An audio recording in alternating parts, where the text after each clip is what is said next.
PK Musa മൗലവി റഹിമഹുല്ല അദ്ദേഹം അമാനി മൗലവിയുടെ കൂടെ തഫ്സീർ എഴുതാൻ കൂടെ കൂടിയ മഹാപണ്ഡിതനാണല്ലോ PK മൂസ മൗലവി റഹിമഹുല്ല. അദ്ദേഹം ഒന്നുകൂടി വ്യക്തമായി തന്നെ പറഞ്ഞു, ലാ ഇലാഹ ഇല്ലല്ലാഹ് എന്നതിൻ്റെ അർത്ഥത്തെ വിശദീകരിച്ചുകൊണ്ട് അദ്ദേഹം പറയുന്ന വിശദാംശങ്ങൾ കാണാം. അതിന് അവസാനം അദ്ദേഹം പറഞ്ഞ വാചകം, അപ്പോൾ അഭൗതികമായ മാർഗത്തിലൂടെ സൃഷ്ടികൾക്ക് ഗുണമോ ദോഷമോ വരുത്തി തീർക്കുവാൻ ആർക്കെങ്കിലും ഏതെങ്കിലും വിധേന സാധിക്കുമെന്ന് വിചാരിച്ചു കഴിഞ്ഞാൽ ആ വിചാരവും ആ വിശ്വാസവും പ്രവൃത്തികളും തൗഹീദിനെതിരായി ഭവിക്കുന്നു, അല്ലെങ്കിൽ ശിർക്കായി തീരുന്നു. കണ്ടോ, അഭൗതികമായ മാർഗത്തിലൂടെ സൃഷ്ടികൾക്ക് ഗുണമോ ദോഷമോ വരുത്തി തീർക്കാൻ ആർക്കെങ്കിലും ഏതെങ്കിലും വിധേന സാധിക്കുമെന്ന് വിശ്വസിച്ചാൽ തന്നെ ശിർക്കാണ്. തേടേണ്ട കാര്യമില്ല, ആ വിശ്വാസം തന്നെ ശിർക്കാണ്.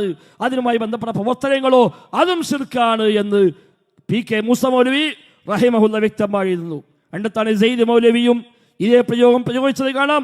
അതേപോലെ മുഹമ്മദ് അമാനി മൗലവി റഹിമഹുല്ല, K ഉമർ മൗലവി റഹിമഹുല്ല, K കുഞ്ഞീദ് മൗലവി റഹിമഹുല്ല തുടങ്ങിയവരൊക്കെ വ്യക്തമായി ഇതേ പ്രയോഗങ്ങൾ തന്നെ പ്രയോഗിച്ചത് സ്ക്രീനിൽ കാണാം. നിങ്ങൾ സ്വസ്ഥമായി വായിച്ചു നോക്കുക.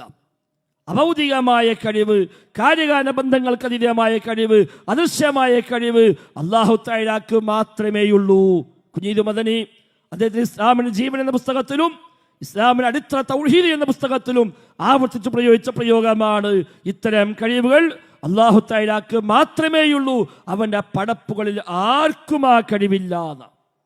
സൃഷ്ടികളിൽ ആർക്കും ആ കഴിവില്ല, പടപ്പുകളിൽ ആർക്കും ആ കഴിവില്ല, അല്ലാഹു തആലക്ക് മാത്രമേ ആ കഴിവുള്ളൂ എന്ന് കുഞ്ഞീദ് മദനി റഹിമഹുല്ല ആവർത്തിച്ച് വ്യക്തമാക്കുന്നു.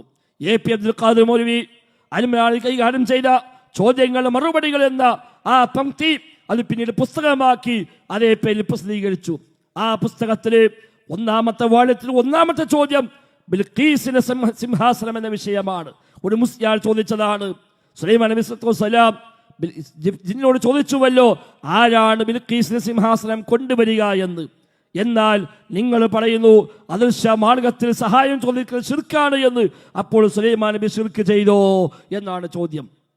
ആ ചോദ്യത്തിന് എന്താണ് ആ സംഭവം എന്ന് AP അബ്ദുൽ ഖാദിർ മൗലവി റഹിമഹുല്ല വിശദീകരിച്ചു. ആയത്തുകൾ കൊടുത്തു, തഫ്സീറുകൾ നൽകി, എല്ലാം നൽകിയതിനു ശേഷം 8ാമത്തെ പേജിൽ അദ്ദേഹം പറയുകയാണ്, എന്തുണ്ടിതിൽ ശിർക്ക്, എന്തുണ്ടിതിൽ ശിർക്ക്. എന്താ ശിർക്കുള്ളതാണ്? പ്രാർത്ഥന അല്ലാഹു അല്ലാത്തതാകുമ്പോഴാണല്ലോ ശിർക്കാവുക. അഭൗതികമായ മാർഗത്തിൽ കാര്യം സാധിച്ചു തരാനുള്ള ആവശ്യപ്പെടാണ് പ്രാർത്ഥന. അത് അല്ലാഹുവിന് മാത്രമേ ഇവിടെ ഉണ്ടായിട്ടുള്ളൂ.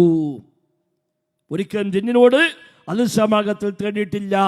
മാത്രവുമല്ല അദ്ദേഹം പ്രത്യേകം എടുത്തു പറഞ്ഞു, ഇവിടെ ജിന്നിന്റെ കഴിവിൽപ്പെട്ട, ജിന്നിന്റെ കഴിവിന് ആസ്പദമായ കാര്യമാണ് ഇവിടെ സഹായത്തിനായി ഉപയോഗിച്ചത്.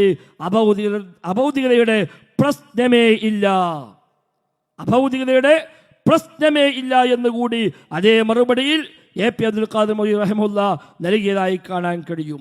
സഹോദരങ്ങളെ, ഇങ്ങനെ വളരെ വിശദമായി സമസ്തക്കാരുമായി തൗഹീദ് പഠിപ്പിക്കാൻ, അവരുടെ നിലപാട് തെറ്റാണെന്നും ശിർക്കാണ് എന്നും അത് ദുആ തന്നെയാണ് എന്നും പഠിപ്പിക്കുവാനായി നമ്മുടെ മുൻഗാമികൾ ഉപയോഗിച്ചു പോകുന്ന പദപ്രയോഗങ്ങളാണ് ഈ പ്രയോഗങ്ങളൊക്കെ.